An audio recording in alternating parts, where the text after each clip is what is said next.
أعوذ بالله من الشيطان الرجيم بسم الله الرحمن الرحيم الحمد لله رب العالمين والصلاة والسلام على أشرف الأنبياء والمرسلين حبيب إله العالمين أبي القاسم المصطفى محمد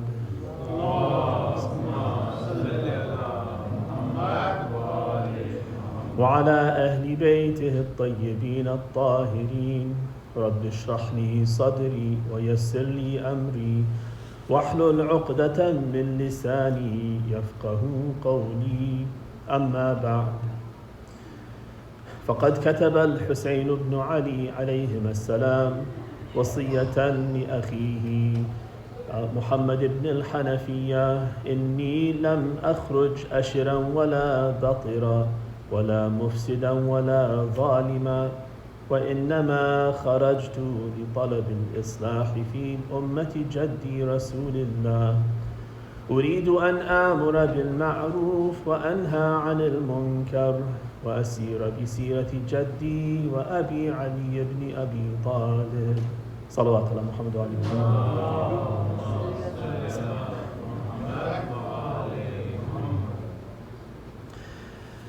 We have taken as our topic for these 10 days this last kernel that Imam Hussein mentions in his mission statement and his wasiyah that he gives to his brother Muhammad ibn Hanafiya, where he says that he wants to travel in the footsteps of his grandfather Rasulullah, and that is the way that he wants to fulfill his mission. We've been trying to explore and understand what is the significance of revisiting and making sure that we have a good, solid knowledge and connection to the seerah of Rasulullah. And we've looked at some of the obstacles that are in the way of us getting to that seerah.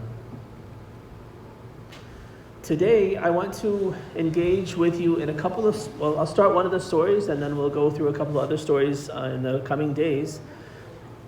Partly, I want to convey to you a story that is part of the seerah of Rasulullah, and that itself is interesting. You'll have heard some of it, and hopefully the analysis will be something that's useful. But the bigger picture that I want you to come away with is I want you to have a sense of the tools that we have in our tool belt to analyze the seerah that we receive. Because we don't have it easy.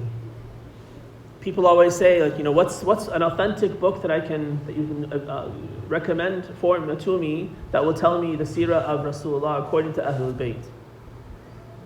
And you think that should be an easy thing to recommend, and I can give you a title and it's done. The problem is we don't have that. Not just in English, in any language, we don't have that. That's not really the nature of this kind of literature, and I think it's beyond sometimes the level of patience that our community members have. They expect that they should be able to have authentic texts, and authentic means that it's 100% true. Besides Quran, we don't have any text like that. There's no collection of hadith that any alim would tell you, here is a book of hadith, a collection of hadith, everything in it is true. From beginning to end, every single word is true. We don't have that. The Prophet and the Imams did not write anything. They didn't write any books. They didn't author anything. You might say, why? It would have been good if they did. They would have solved a lot of problems. Well, in their wisdom, they decided not to. They could have. They encouraged their students to write. But they themselves didn't pen any books. You might say, what about Nahjul Balagha? Nahjul Balagha is not by Imam alayhi salam. It's a collection of ahadith by Sharif al-Radi in the 4th century, where he has collected things from here and there, excerpts and pieces from Amir al-Mu'mineen's sentences that he's written and spoken, and put it together in a book called Nahjul Balagha. Imam Ali did not write Nahjul Balagha. The closest thing that we have is Sahifa Sajjadiyah. But even that's not written by the Imam. And even that has multiple versions. Some editions of it have 54 du'as, some have less, some have more. The Sahifa Kamila, Sahifa this, Sahifa that. We don't have something that's written by the Imams. So the same goes for the seerah of the Prophet. What we need to empower ourselves with, instead of thinking that let me hold that thought for a second. Even the Quran, like, ask yourself, how many of you have read the Quran? I don't mean in Arabic, if you don't understand Arabic, in translation, from beginning to end, have you read Quran? Ask yourself that. And not only read it, but now reflected on it, engaged with it constantly to understand it, read commentary, discussed it, asked questions. So even if you say, well, here's a book that's authentic, we can say it's 100% everything in the Quran is true, it's from Allah, it's the word of God. Does that solve our problems? We all have a copy of the Quran at home, probably multiple copies of the Quran at home. We have access to not only the Arabic, we have access to translations in our own languages. But again, how much do we avail ourselves of that? And even if we all do, does it solve our problems? Does it give us everything just like that?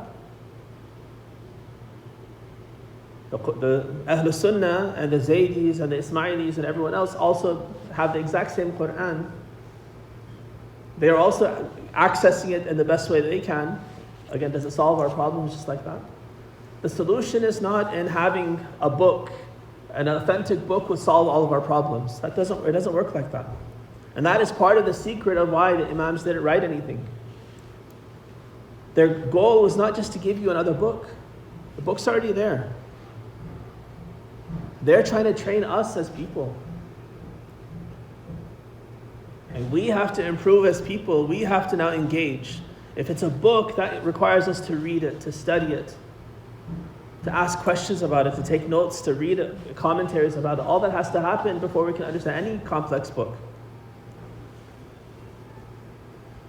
So what I want to hopefully get across to you as I'm telling the story and analyzing the story is that we should have a sense for some of the tools that we have, that we should have at our disposal, so that any story that we encounter that has to do with Rasulullah or any of the Imams or any of the Islamic history, but especially the Ma'sumeen, that any of these stories that we might hear, we should have certain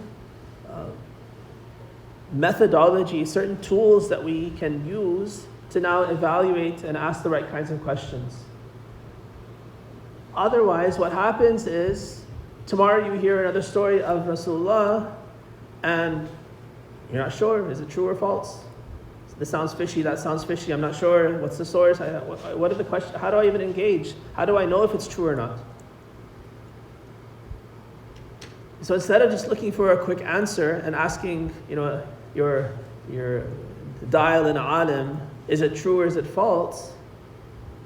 The healthier way to engage with any of these texts is to first read them.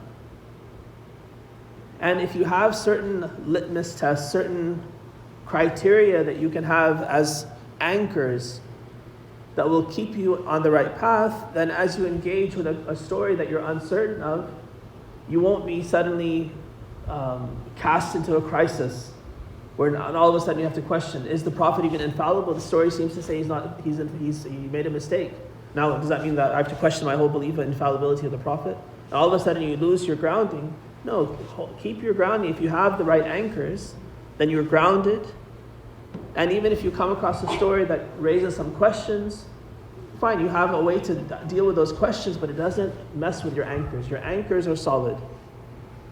And with those anchors in place, those pegs in place, you can engage with new information in a way that is constructive, that adds to your understanding, adds to your connection to Rasulullah, instead of suddenly causing a crisis in you that you feel like you're losing everything. Recite salawat ala Muhammad wa alihi.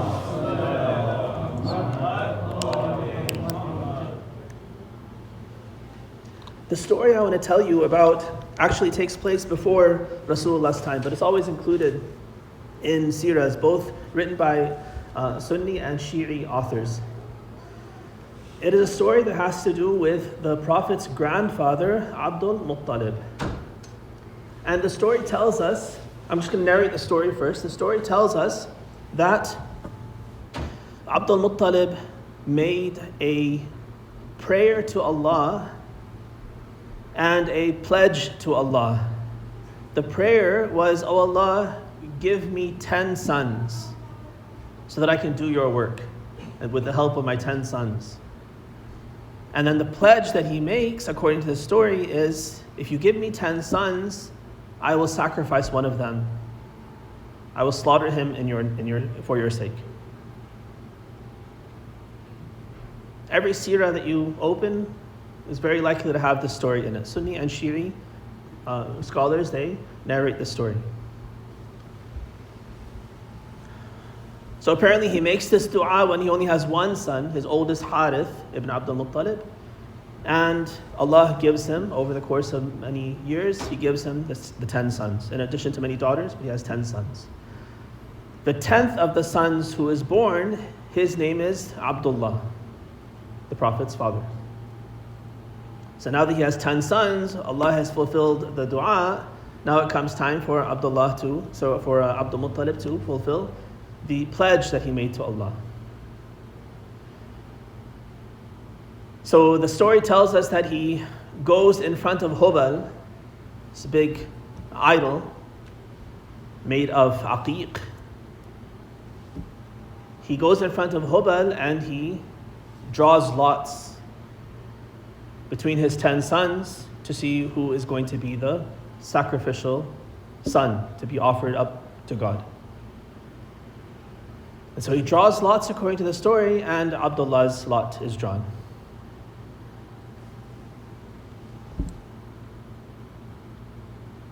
There are objections from the family.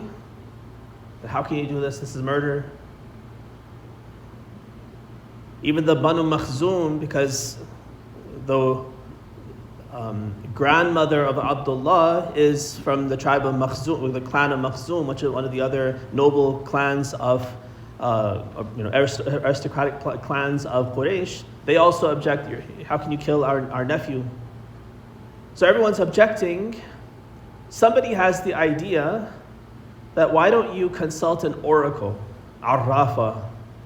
So go to, oracle, like someone who can see the future and who can, Greek mythology, the Romans would go to these oracles, these witches and these kinds of people. Go to this oracle and they have connections with the unseen and they'll give you some, wise idea of how to solve this problem.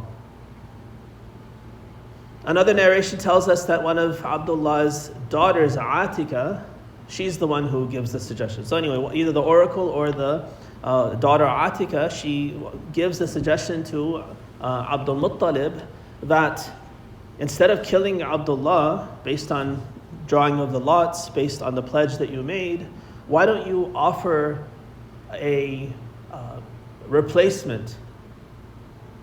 Right? Just as you've drawn lots between among the 10, and his lot has been drawn, so put him in the lot with something of value and offer it to God and see if Allah accepts it.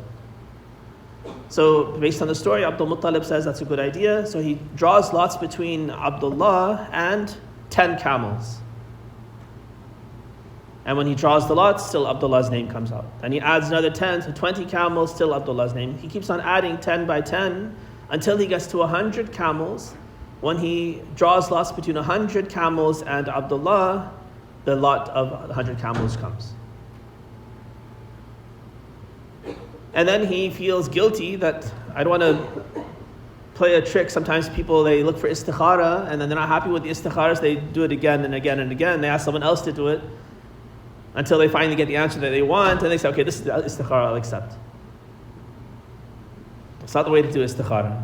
Istikhara itself has problems. The way people practice it is problematic, but this is definitely beyond the pale of corrupting the whole institution of istikhara by doing it over and over again until you get the answer that you wanted. Why not just go with the answer you wanted in the first place? Why did you have to put it on Allah and pretend like He has responsibility for your outcome?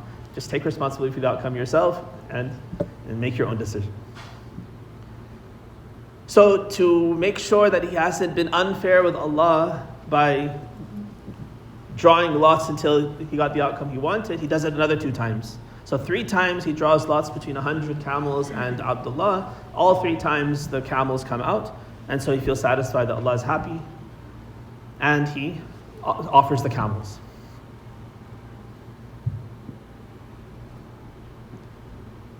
So as I mentioned, this story is narrated in all of our seerahs, Sunni and Shi'i.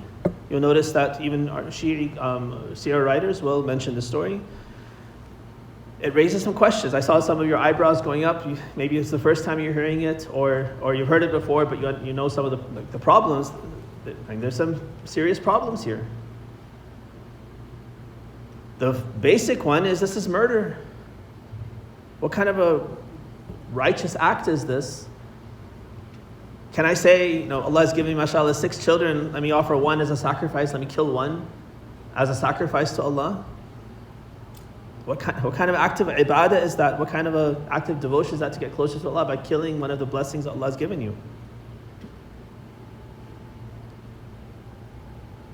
You might say, well, he's the descendant of Ibrahim. Maybe he took inspiration from how Ibrahim had to sacrifice his son. We just got out of Eid al-Adha, which commemorated that event. Allah told him to sacrifice his son, Ismail. So if Allah could tell him to do it, now it's an act of righteousness for Ibrahim to go and sacrifice his son. Well, that makes sense that the descendant, Abdul Muttalib, would also do the same. But there's a huge difference between those two. In that case, Allah, who is Al-Muhyi Al-Mumit, the one who gives life and has the right to give death as well. Our life, our existence is in His hands. If He's given me life, it's a blessing He's given me. If He makes me die right now, it's His right. I can't say, that's not fair, that's wrong, I was supposed to live longer. It's His call. If He gives me life or gives me death, it's all in His hands. So He can tell Ibrahim to kill his son Ismail. It's no different from Him striking him down with a sickness or a car accident or whatever might happen to kill him. You can't say it's unfair, it's wrong, it shouldn't have happened. God was unjust. It's His call. Our life and death are in His hands. Plus the benefit there that outweighed the harm of killing Ismail was this incredible test that He subjected Ibrahim to. And Allah decided that test is more important. I'm going to command him to do this thing which is so hard for him. And he passed the test with flying colors. He and Ismail both passed the test. And when they passed it with their pure intention, Allah said, you don't have to actually do it. I was just testing you. And here, sacrifice this ram instead. That's very different from you and me and Abdul Muttalib voluntarily offering that I want to kill my son as a show of thanks for the other 9 sons you gave me. So it's problematic. How can we attribute something to Abdul Muttalib like that? So part of and there are other problems too. He goes to he's honoring Hubal. According to the narrations, he's going in front of Hubal and doing his istikhara there. Now when he goes to sacrifice, he's going to take Abdullah to sacrifice him. He goes in front of Isaf and Na'ila, 2 other idols. Those idols also are very, even amongst idols, they're the worst kinds of idols because they're honoring these 2 adulteresses who did adultery in the Kaaba. And the pagan Arabs, they made them into idols that they worshipped. 2 people who they themselves also agreed that they are sinners, that they defile the sanctity of the Kaaba, but somehow they made them into idols that they worship and they make offerings to. Isaf and Na'ila. So according to the story, Abdul Muttalib is taking Abdullah in front of Isaf and Na'ila, honoring them too, in addition to Hubal, going to an oracle, someone who's supposed to be able to see the future and see the unseen, all these things, a pagan witch basically, and benefiting from her wisdom to decide what to do. So the story has all these implications which are very problematic, especially when you know who Abdul Muttalib is. Who is Abdul Muttalib? So a brief kind of biography of him. His name is Shayba. We know him as Abdul Muttalib. His name was Shayba. His father is Hashim, whose real name was Amr. He was known as Hashim because he very famously would host people by breaking bread Hashama means to break bread into these big vats of stew and offer it to the Hujjaj. And because of this generosity and hospitality, he became known as Hashim. So Hashim, we're told, was the Rihlat al-Shita'i wal-Sayf. He would go lead the caravans to the north, to Syria, to Gaza, to Gaza. That was the end point of the trade route. And he would go to Yemen. So on his route to Gaza this one year, he took his wife and his son Shayba, his youngest son Shayba, and he dropped them off in Medina because his wife Salma was from the Banu Najjar, the Medinan tribe, Khazraj tribe of Najjar. This is where Rasulullah gets his connection to Medina, even from his ancestry, from his great-grandmother, who was Salma, a Najjariya. So he drops them off in Medina to spend time with the in-laws, while he goes off to Gaza to do his trade, and he ends up dying in Gaza. Hashim's grave is in Gaza. Rahmatullahi alayhi. So now Hashim's brother Muttalib, he's the next in line. He takes over as the ruler of Mecca. But when he finds out that his nephew is still alive and he's in Medina, he goes to Medina to retrieve Salma and his nephew Muttalib, Shayba from Medina. And when he brings them back, lovingly, he's walking behind. He said, people ask, who is this young boy? He says, oh, it's a slave I picked up. So everyone starts to joke and say, oh, he's a slave of Muttalib. His name is Abdul Muttalib. No. That's how he gets his name, Abdul Muttalib. Abdul Muttalib follows in his father's footsteps, becomes the kind of key leader of Mecca. He follows in the footsteps also of Ibrahim alayhi salam. He leaves off idolatry, he abandons drinking alcohol and fornication, and he has all these different, he's trying to revive the teachings of Ibrahim alayhi salam. He worships one God. He is known to have instituted certain practices personally that Allah later in the Sharia of his grandson Rasulullah, he codified them in our Sharia. Now we pay khums. The first person to pay khums was Abdul Muttalib. Because in those days they would pay a fourth. The tribal leader, if they waged war, then a fourth would have to be paid to the tribal leader. This idea of paying khums came from Abdul Muttalib.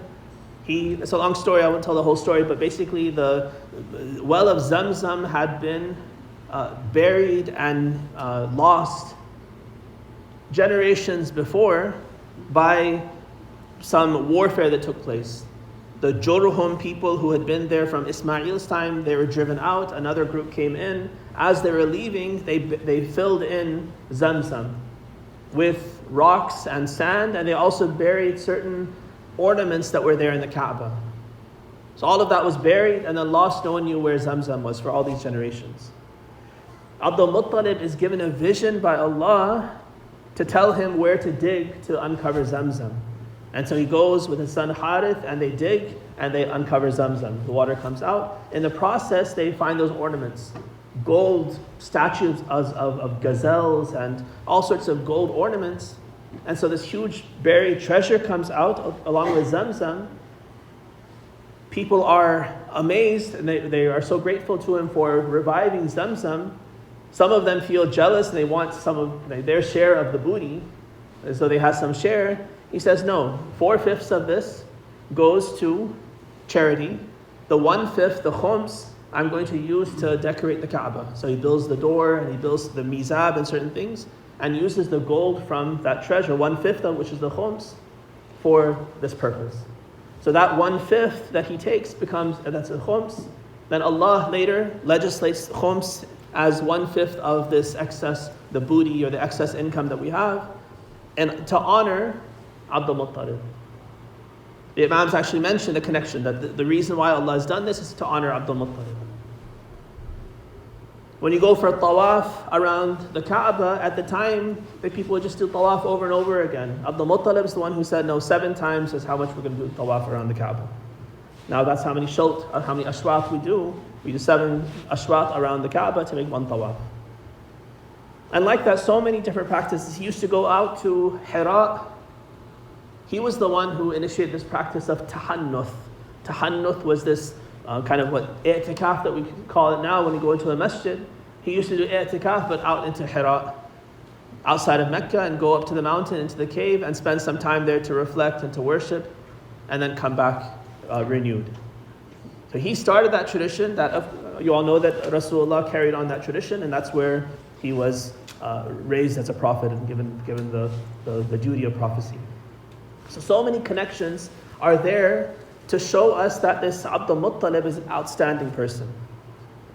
Praiseworthy, monotheistic, righteous. One hadith that we have that praises him says that on the Day of Judgment, يُبْعَثُ this Abdul Muttalib يَوْمَ الْقِيَامَةِ أُمَّةً وَحْدًا. And by himself, this is the same expression that Allah uses in the Quran about Ibrahim, that he is kana ummatan wahida, that he was one single ummah, he's a nation unto himself. So the hadith tells us that Abdul Muttalib on the Day of Judgment will be raised as a nation unto himself. Someone who stood against everyone for truth, for Allah. And Allah will raise him, alayhi baha'ul muluk wa sima'ul anbiya. He'll have the glory of kings in his appearance and the mark of prophets. And this is the kind of praise that this Abdul Muttalib is being given by the Ma'soomeen. So when you have all that praise of him, then that becomes our anchor. I was talking about anchors, that the muhkamat, those anchors that we have to ground ourselves with. Hold fast to those things. This overwhelming praise of this individual by all the Ma'soomeen, showing us what kind of caliber he had, what his judgment's going to be. It's not only that he was good and bad. Here's some of the good things he did. On the Day of Judgment, he's going to be raised as an ummah unto himself in this kind of glory, as though he's a prophet. It wasn't a prophet, but with that kind of quality of the prophets. The same light, for instance, the same whatever appearance the prophets will have in their spiritual presence. Abdul Muttalib will be given that kind of a thing. So that is our grounding, our anchor that we should hold fast to. And then if we come across a questionable story that contradicts these anchors, then don't pull up our anchors and say, oh, the anchors are in the wrong place, let's pull them all up. Don't lose yourself every time you come across a questionable story. Keep your anchors, that's the whole purpose of them. They're your foundations. So keep well grounded and connected, and then think, is this story in any way compatible with this, what we know about Abdul Muttalib, or not? If it's not compatible, then throw it out. If it can be compatible, if there are elements of truth, sometimes there's a story and you can spin it in this way or spin it in that way. And depending on how you spin it, it could be true, it could be false. So what you see our ulama will do, if there's a hadith that is attributed to the Prophet or the Imams, and it's mutashabih, there are two possible meanings, for instance. One meaning is definitely absurd. There's no way it's right. It goes against infallibility. It goes against this. It goes against that principle. But it's possible to interpret in a way that fits in line with all the other stuff too. Our ulama, they are very hesitant to throw out a hadith like that. What they will do is they will say, here are the things that we know for sure that inform our reading of this hadith. There is a way that we can read this hadith and interpret this hadith. We might have to bend something. We might have to, for instance, there's an obvious meaning and a more kind of subtle meaning. We might have to go with the subtle meaning and leave the obvious meaning, only because it's in line with so many principles, so many anchors that we have. So instead of throwing it out, we can accept it, but with this caveat that if you understand this word like this and this phrase like this, as long as it doesn't lead you to throwing out infallibility or throwing out this or that principle, then we can accept it as true with this interpretation, with this understanding. Is that clear? So that's the process we need to go. That's the, I think, very important tool and methodology that I would like you to take away from the story. Now let's look at more parts of the story. So now we've grounded ourselves in who Abdul Muttalib is. We have this questionable story that's problematic in so many ways. I've laid out the problems of the story as well. One of the factors that's so if it were just this one story against these anchors that we know, we can just throw it out. But the problem is we have another hadith that's very popularly narrated, and it seems to be attributed to Rasulullah, where he calls himself, he says, Anabnu dhabihain. Anabnu dhabihain. Who is dhabih in our history? The one who was slaughtered. So one, I just mentioned, was Ismail. Right? Ismail is known as al-dhabih. He wasn't actually slaughtered, but he was earmarked for slaughter. So he's known as dhabih. But the Prophet says, I'm the son of two dhabihs, dhabihain. Who's the other one? So traditionally we say it's Abdullah. The Prophet's also putting a finger on this story and saying, An Abdul Dhabihain, I'm the son of two people who were earmarked for slaughter. One was Ismail, who was freed by Allah and replaced with a ram, and one is my own father, Abdullah, who was replaced with 100 camels and also allowed to live. So now, it's not only one hadith that's problematic, now we have a second hadith that's supporting that first hadith, that first story. And so all those problems stay with us because now we have another hadith that's well attested that seems to be feeding into the same story. Right? Recite salawat ala Muhammad wa Allahumma salli ala Muhammad wa ali Muhammad. So with regard to this second hadith, An Abdul Dhabihain, there are a few things we can say about it. One is that it seems like the main source of this hadith is Muawiyah ibn Abi Sufyan. So Tabari narrates this story, and there are several versions of it that he narrates, where Muawiyah is talking about Rasulullah, and he says that this person came and he called out to Rasulullah and says, Yabna Dhabihain, and that the Prophet smiled. And then Muawiyah goes on and tells this whole story of how he came to be known as Ibn al-Dhabihain, the son of the two people who were slaughtered. He tells the same story that I narrated for you about Abdul Muttalib and the sacrifice, or the pledge to sacrifice his son. So that's a huge red flag for us. And that's another important tool to have in your tool belt. One of the realities of history that you have to keep in mind is that sometimes people think that history is facts. That's not true. I think of journalism, right? Journalism and history, they're two sides of the same coin. Right? Everything you read in the media, is it true? Not necessarily. It's not the same thing. Just because it's said by a journalist, just because it's printed in print media or online media, doesn't mean it's true. Right? We've been very much attuned to this idea of fake news over the last several years, almost a decade now, and that is a reality. Not only now, it's always the case. So there's so many reasons why journalists who are supposed to be reporting on facts and then giving honest and sincere analysis of those facts to help us to draw conclusions, there's so many reasons why they might report falsehoods as facts or analyze things and spin things in ways that are not necessarily honest, that are definitely biased. So it depends. If you're corporate media, the whole idea of corporate media is that your paycheck is being given to you by a corporation. The corporation's job is to make money. And so if the job of your boss is to make money, then definitely that's going to have an effect on what you can write. Because if what you're writing goes against the interest of your boss and your boss's bottom line, then that's not going to fly well. That's one example of the many biases that are there. Or you have political reasons. The government has a particular interest.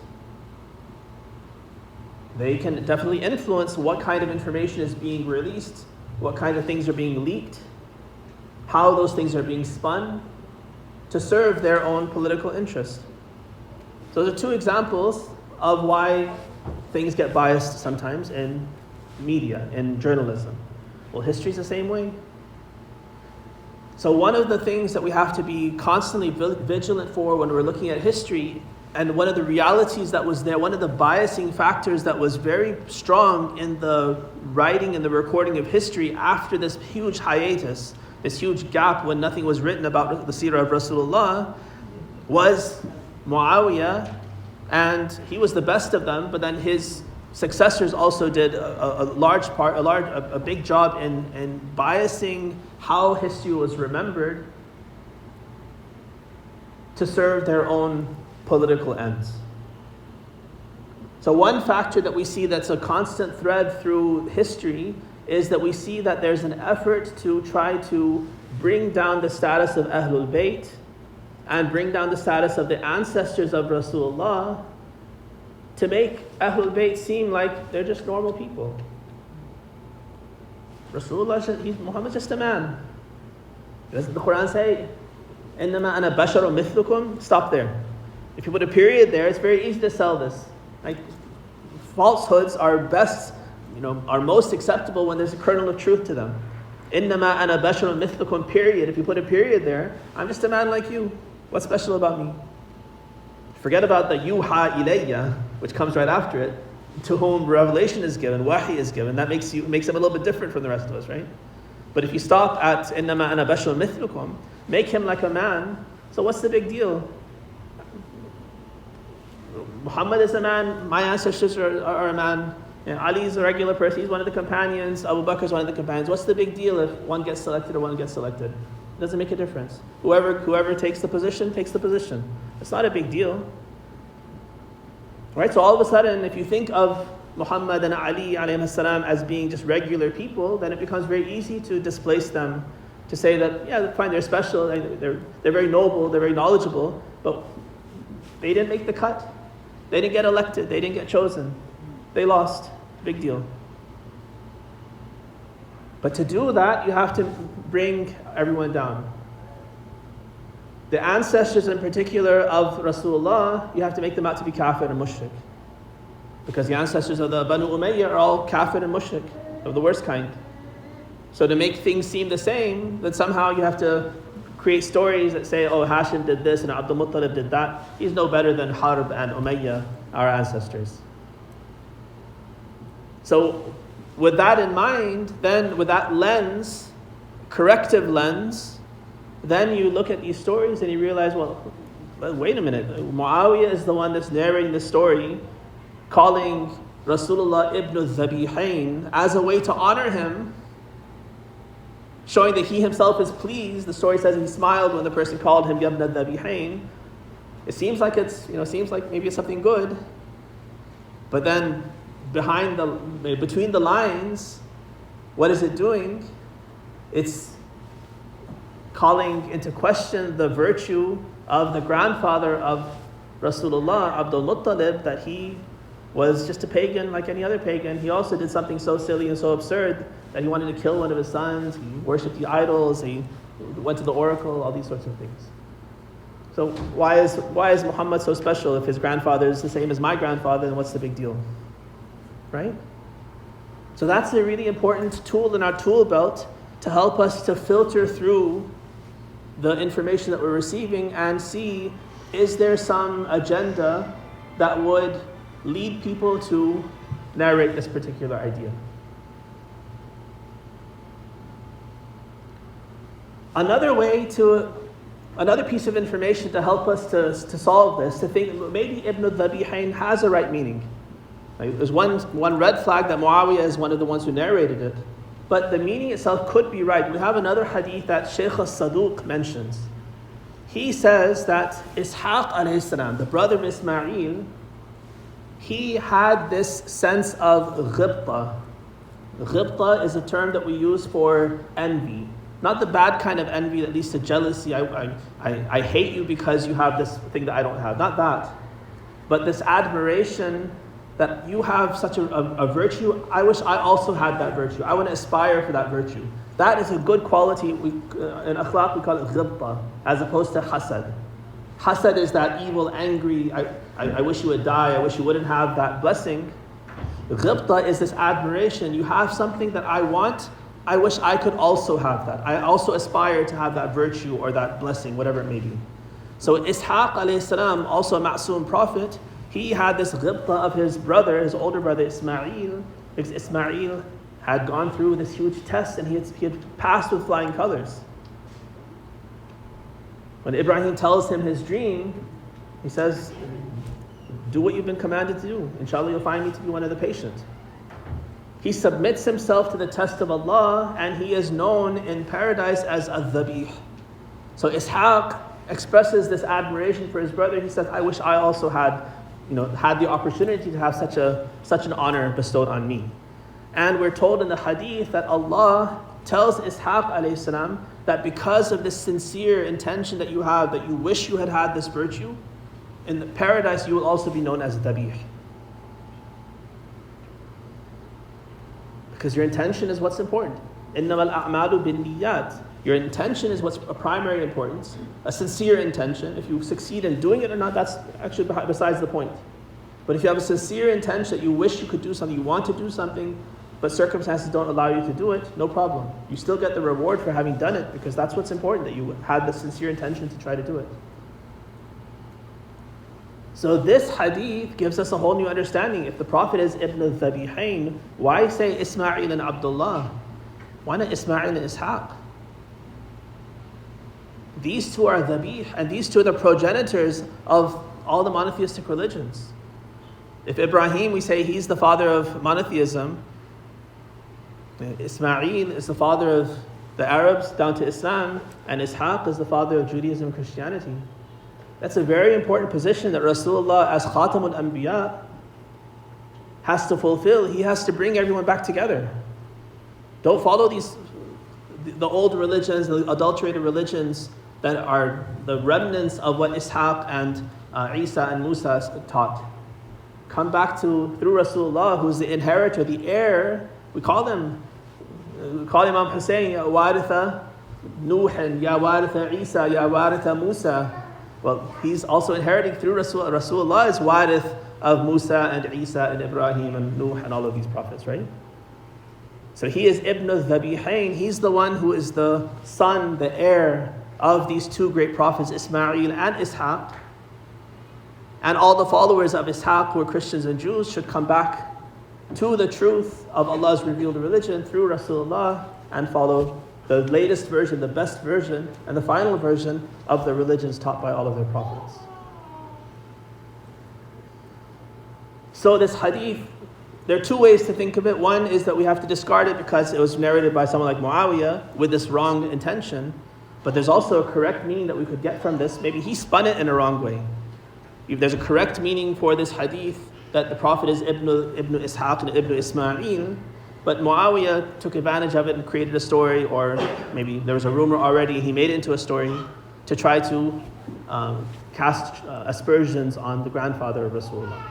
That's his problem. We can ignore his deviation and take the true meaning. But this hadith of Ibn al-Dhabihain doesn't support the story that Abdul Muttalib made such a pledge and wanted to kill his son and these kinds of things. Because Abdullah is not Dhabih. That whole story is a false story. It doesn't fit with those anchors of who Abdul Muttalib is, and it does fit with the bias of someone like Muawiyah, who's trying to deviate and trying to pull people away from thinking that Rasulullah is something special. All right, so I've shared a story with you, I've shared a criticism of the story, and hopefully you've also gotten a sense of some of those tools, those anchors that we should use to anchor ourselves so that we are solid. We don't, as Amir al-Mu'mineen mentions, حَمَجٌ رَعَاءٌ أَتْبَاعُ كُلِّ نَاعِقْ يَمِيلُونَ مَعَ كُلِّ رِيحٍ. Every wind that blows, we get pushed this way. A wind blows this way, you get pushed this way.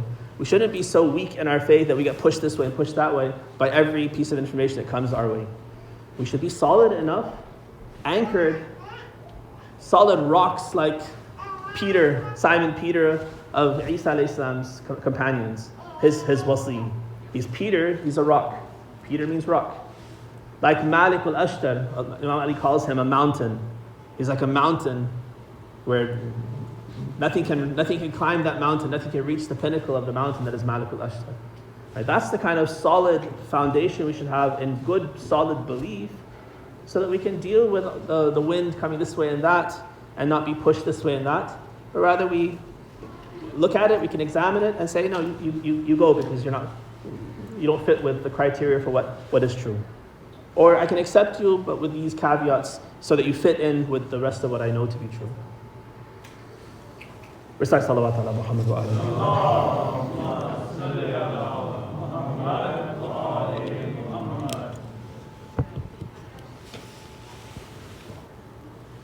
Imam Hussein alayhi salam went from Medina to Mecca for Hajj.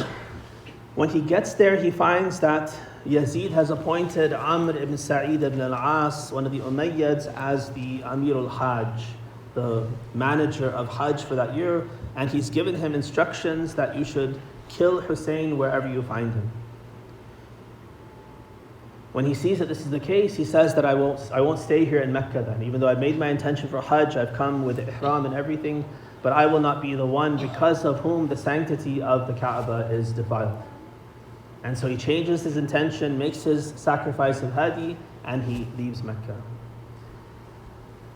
The caravan of Imam Hussein from Mecca travels through different waypoints, and we're told that at every waypoint, he started out with a small number of people, family and some supporters, but every waypoint, more and more people would join. And the numbers get into the hundreds, even the thousands of people who would start traveling with him, because they know who he is, and they know what he's going for, and they think that they're marching with him to victory, to take over the Khilafah of the Ummah. But as they get closer to Kufa, it becomes clear. They start hearing news from Kufa that things are no longer as they were, no longer as Muslim ibn Aqil has reported them. One of the many pieces of information that he receives is from the poet Farazdaq. At one point, Farazdaq, he encounters Imam Hussein coming from Kufa, and Imam Hussein asks him, what is the state of Kufa? And Farazdaq's his poetic composition of words, he says that the people's hearts are with you, but their swords are with Banu Umayyah. And Allah, His will be done.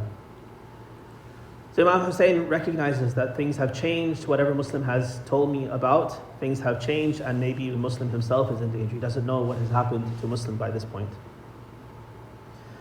At one point, as they get closer to Kufa, he hears one of his companions say, Allahu Akbar.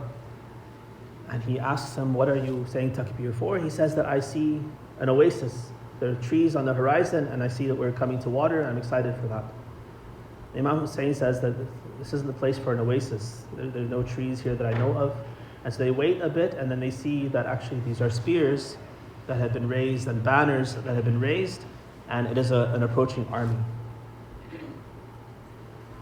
They continue to march, and this army comes forth. It's a 1,000-person army under the command of Hur ibn Yazid al-Riyahi, who has come from Kufa with instructions to intercept Hussein and his camp, and to capture them and prevent them from entering Kufa, where they can join up with their supporters, and prevent them from returning back to Mecca or Medina from where they have come. When Hur's army reaches Imam Hussein, he sees that they have had a long journey. The horses are thirsty, the men are thirsty, and Imam Hussein alayhi salam commands his men to see to the watering of all the horses and all of the people in Hur's army. Hur tells Imam Hussein what his duty is, what he has been commanded to do. Imam Hussein says that, look, I have received letters from the people of Kufa. I have the letters here with me. If they have changed their mind and they no longer want me to come to Kufa, I'll return. Hur says that I have no idea about these letters. I am not one of the ones who's written these letters. My instructions from Ubaydullah ibn Ziyad are simply to intercept you and prevent you from going forward and going back. I'm supposed to keep you here until he tells me what to do with you. Imam Hussein raises his voice and speaks quite impolitely to Hur, and he says, "Thakilatka ummuk." May your mother be bereaved, because may you die and your mother mourn over your dead body. And Hur, instead of retaliating, he bites his tongue, he controls himself, and he says, if any other man had talked to me like that, I would have retorted and said the same thing about his mother. But I know who your mother is, and I wouldn't dare say anything like that about your mother, Fatima Zahra. The time for prayer comes, and Imam Hussein says, you go to your camp and offer your prayers, let us offer our prayers. Hur says, Ya Ibn Rasulullah, you are here, you lead the prayers and we'll all follow you. After the prayers, the Imam gives some advice, gives some admonition, makes some declarations about the righteousness of his cause and the falsehood of the cause of Yazid and Ibn Ziyad. Finally, they come to an agreement. Hur says, I can't let you return, I can't let you go to Kufa, but I have no instructions about letting you go to the right or to the left. Let us take a circular route around Kufa and continue to walk. I'll write to Ubaydullah and ask him what I'm to do with you. But in the meantime, we can continue to move in this direction without me going against the orders that I've been given. We're told on the day of Ashura, Hur is in the camp of the Kufans. He is one of the commanders. He is known as a brave soldier. He is known to be someone who's very courageous. But his companions report that they see him looking confused, looking uncertain, a way that they had never seen Hur look before. They ask him what's going on. He seems that he doesn't know what to do. He gets on his horse and he races out. First they think he's going to attack, but then they see that he's gone all the way to Imam Hussein's camp. When he approaches Imam Hussein, he is in tears and he tells Imam Hussein that I am the one who is responsible for bringing you to this place. I'm the one who instilled fear in the hearts of your women and children. I feel personally responsible for the situation that we are now in. I beg you for your forgiveness. I repent to Allah. Imam Hussein says that your repentance is accepted. Hur says, maybe so, maybe you can say that, but I fear for my situation on the Day of Judgment. Allow me to be, as I was the first one to stop you and bring you to the battlefield of Karbala, let me be the first one to fight for you and to defend you. And Hur goes out into the battlefield now as a soldier of Imam Hussein. All that courage and chivalry has now been brought into the fold of truth and for the sake of truth, and he fights against the Kufan army that he was just a few minutes before the commander of. He fights bravely, drops many soldiers, but then finally succumbs to the wounds and falls to the ground. Imam Hussein comes to his side, and Hur in his last breaths asks Imam Hussein, is my repentance accepted? Have I fulfilled my duty to you? And Imam Hussein tells him that, Ya Hur, you're Hur as your mother named you Hur. You're free in this dunya and you're free in the akhirah. Assalamu alayka ya Aba Abdullah wa ala al-arwah allati hallat bifinaik. Alayka minni salamullahi abadan ma baqit wa baqiya al-layl wan-nahar. ولا جعله الله آخر العهد مني لزيارتكم. السلام على الحسين وعلى علي بن الحسين وعلى أولاد الحسين وعلى أصحاب الحسين. Allah, we ask you to shower your mercy and blessings on Muhammad and the family of Muhammad. Help us, Allah, to anchor ourselves in the truth, to be solid in our faith and our beliefs. Let us not be swayed this way and that by fabrications and the ill intentions of your enemies. Keep us strong as Hur was strong, and raise us on the Day of Judgment in the company of Hussein and the companions of Hussein. Salawat ala Muhammad.